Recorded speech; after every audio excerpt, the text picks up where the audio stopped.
Bismillahirrahmanirrahim. Assalamualaikum warahmatullahi wabarakatuh.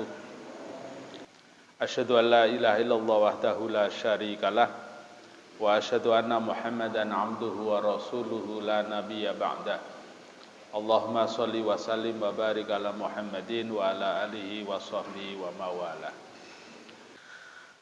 Hadirin yang dimuliakan Allah, pagi ini kita akan membahas masih pada bab yaitu al-istighbab bibayanil kalam, yaitu anjuran untuk memperjelas perkataan. Sebab kalau omong tidak jelas, yang ditimbulkan itu kesalahpahaman. Lah nek wis beda paham, pahamnya beda, itu seringkali menimbulkan kesalahan. Ada cerita yang amat menarik dan ini dilakukan oleh seorang tabi'in. Ada seorang tabi'in. Ada orang tua, jadi orang tua ini suami istri, ketepatan masih diberi umur panjang. Suami istri ini. Nah, bapaknya itu berwasiat pada anaknya. Menurut kisahnya itu ada seorang suami istri yang sudah lanjut usia, punya anak dua, sama-sama laki-lakinya. Wasiatnya itu begini. Kalau bahasa kita, dadi wong iku siji, ojo sampai kepanasan, kena sengenge langsung. Nomor loro, ojo nagih utang. Iku pesene niku. Nah, pesen itu kan dimaknai wasiat. Jadi yang pertama, ojo sampai kepanasan, kena sengenge langsung. Sing nomor loro, ojo nagih utang. Dah berjalannya waktu, orang tua laki-laki yang berpesan itu kemudian meninggal dunia. 10 tahun kemudian, perjalanan hidup seseorang itu ternyata berbeda. Anak pertama itu ekonomi setelah ditinggal oleh orang tua ini kok tambah memburuk. Nah, sementara waktu ekonomi anak yang kedua ini justru meningkat luar biasa. Nah, satu saat anak ini kan sambang kepada orang tuanya yang putri masih hidup. Terus sang ibu bertanya, "Ya boleh ekonomimu?" Itu kan wajar toh Pak, ya tanya begitu, itu kan wajar. "Ya apa penggaweanmu?" dan lain sebagainya. Ternyata anak pertama yang ditanya itu, "Ekonomiku Bu, ini keadaannya memburuk." "Lah kok memburuk?" "Iya, ini karena saya mengamalkan apa yang diwasiatkan oleh bapak saya." "Wasiate opo kok sampai memburuk?" "Bapak kan berwasiat ojo sampai kena sengenge secara langsung. Lah krono saya ini gak ingin kena sengenge langsung, mongko nang ndi wae aku iki ya berusaha untuk apa? Untuk terhindar dari matahari. Terhindar dari matahari. Lah carane piye? Carane aku nek lunga kerja iku mesti ndolek pembantu kanggone mayungi aku.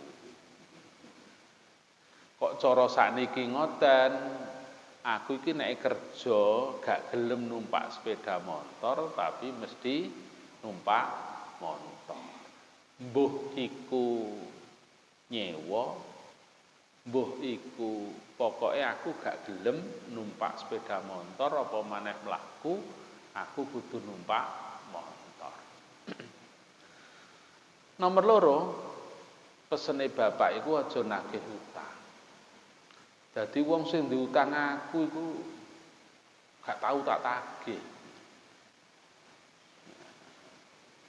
Nah, dalam dunia ekonomi terus gak gelem nakokno, gak gelem nagih, kira-kira ya napa?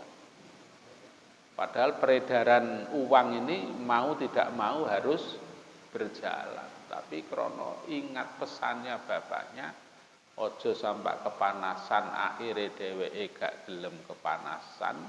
Nomor loro, gak gelem nagih kepada orang lain yang punya utang. Nah, oh gitu.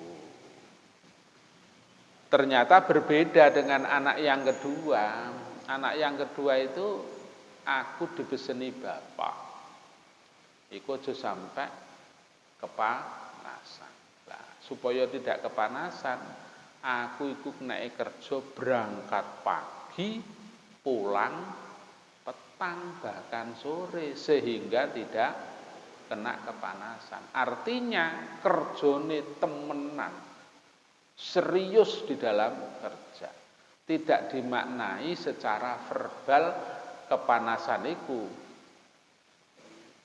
kena kepanas sengenge, tapi dia kerjanya temenan. Esok berangkat, sore bahkan malam baru pulang. Kerjanya temenan. Lah yang kedua, aku gak gelem nagih wong iku, aku berusaha nek ana wong utang iku palang tak kei cek gak utang. Sebab nek engko utang mesti resikone tak tagih supaya gak nagih nek ana wong butuh utang tak kei. Nek terpaksa wong iku utang mongko gak bakal tak tagih sebab Qur'ane Allah menyatakan yaitu kalau ada orang punya hutang maka bebaskanlah sehingga aku tidak punya tanggungan. Nah, dari sebab aku memberi orang itu, dari giatnya aku kerja, Allah kemudian memberikan rezeki yang luar biasa. Lah sing kono gak penghasilan pas-pasan, gak gelem kepanasan, tapi numpak taksi, budal taksi, mulai taksi sebab kuwatir kepanasan. Nah, sedekahe kurang malah nagih gak gelem nagih utang. Nah, ini artinya apa? Artinya seringkali di dalam kehidupan masyarakat itu orang itu memahami pesan itu ya dua macam itu.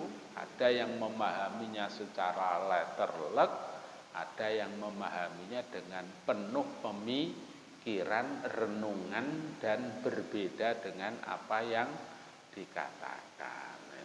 Itu terjadi. Maka supaya tidak terjadi kesalahpahaman itu, wasiat itu kalau misalnya kiranya yang mendapat wasiat itu tidak jelas, maka perlu ditanyakan.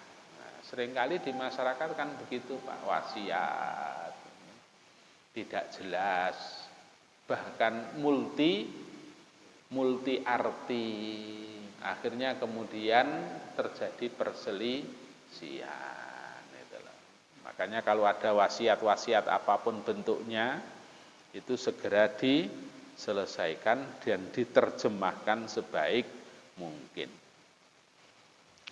An Anas anna Nabi sallallahu alaihi wasallam kana idza takallama bi kalimatin a'adaha salasan hatta tafhamu anhu fa idza ata ala qaumin muslimin alaihim sallama alaihim salasan rawahul Bukhari.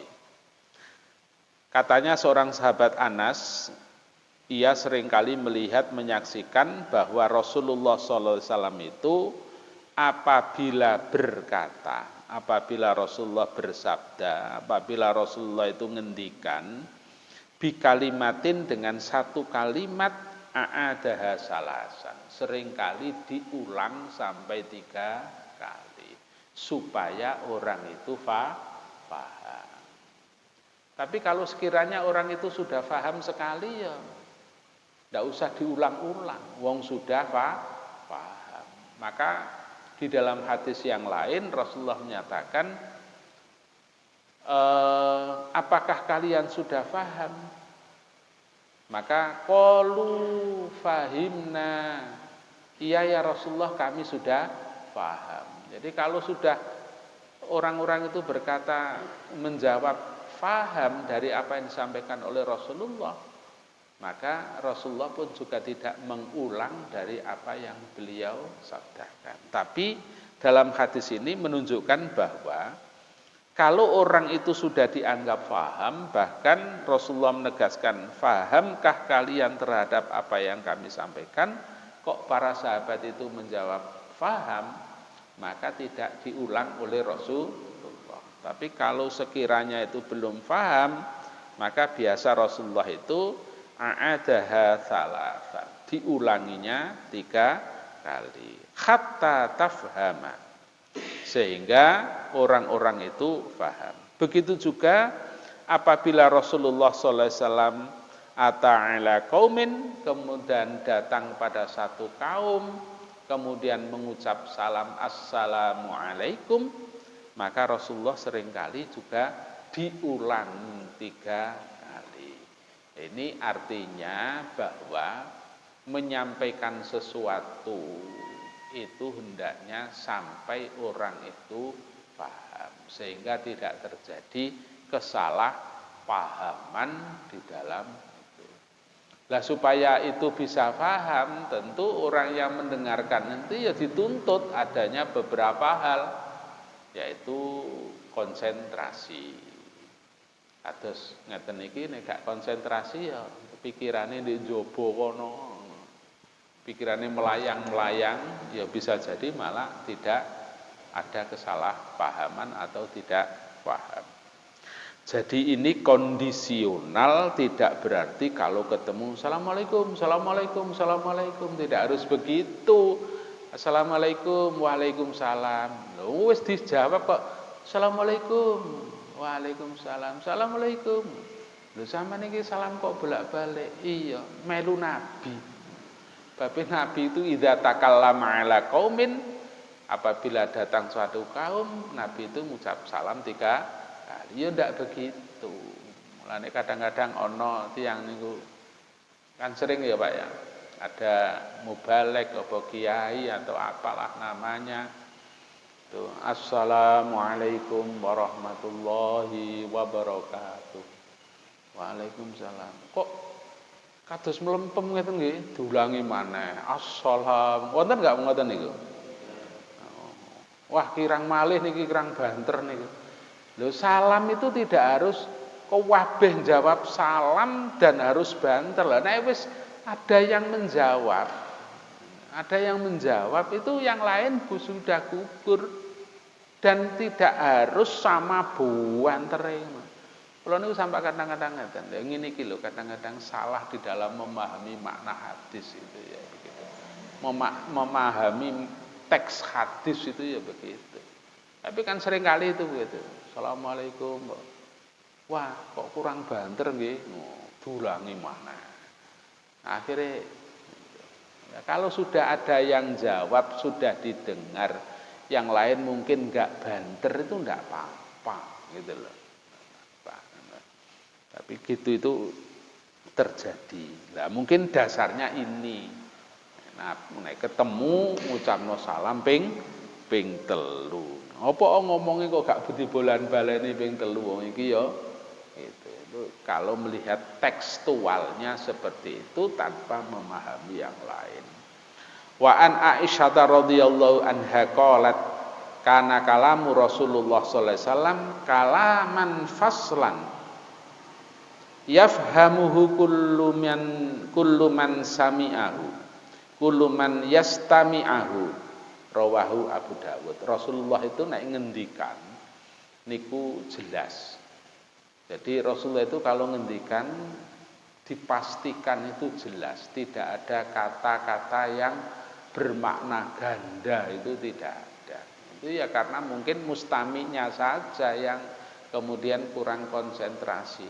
Ini disampaikan oleh Aisyah seperti itu. Nah, seringkali terjadinya perselisihan atau bahkan gegeran siapa saja, baik individu maupun banyak orang, bahkan mungkin suami istri, anak dengan orang tua, anak dengan anak, antar anak, kadang-kadang itu gara-gara ketidakpahaman. Maka kalau ngomong itu lebih baik dijelaskan. Piye sampean wis paham enggak? Paham. Oh ya paham, berarti selesai. Kalau tidak ya perlu diulang. Ini loh maksudku. Itu diperlukan seperti itu. Mudah-mudahan apa yang kami sampaikan ini ada faedah dan manfaatnya. Mudah-mudahan Allah senantiasa menjaga, memelihara kita.